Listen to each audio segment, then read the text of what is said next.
অন্তর্বর্তীকালীন সরকারের আওতাধীন ইতিহাসের সর্বশ্রেষ্ঠ নির্বাচন আপনারা আয়োজন করলেন। রাতভর আপনাদের ইতিহাসের সেরা নির্বাচনের নমুনা দেখলাম।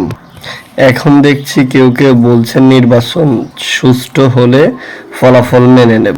তো আমার প্রশ্ন হচ্ছে, একজন পরিপক্ক রাজনীতিবিদ হিসাবে আপনারা এতদিন বুঝলেন না নির্বাচন সুষ্ঠু হবে কি হবে না?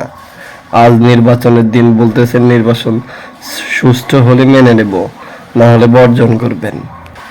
আপনাদের পক্ষ থেকে নির্বাচনের ফলাফল বর্জনের মানে কি বুঝেন? দেশে জ্বালাও পোড়াও আগুন সন্ত্রাস নেমে আসবে। আপনি যখন ঘোষণা দিবেন যে এই ফলাফল আমরা মানি না, এখানে কারচুপি হয়েছে, তার সঙ্গে সঙ্গে আপনার কর্মী সমর্থকরা সারা দেশের উপর, বাংলাদেশের উপর হামলে পড়বে। এই হামলার ফলে বাংলাদেশের উপর আল্লাহর গজব নেমে আসবে। এর জন্য দায়ী কে?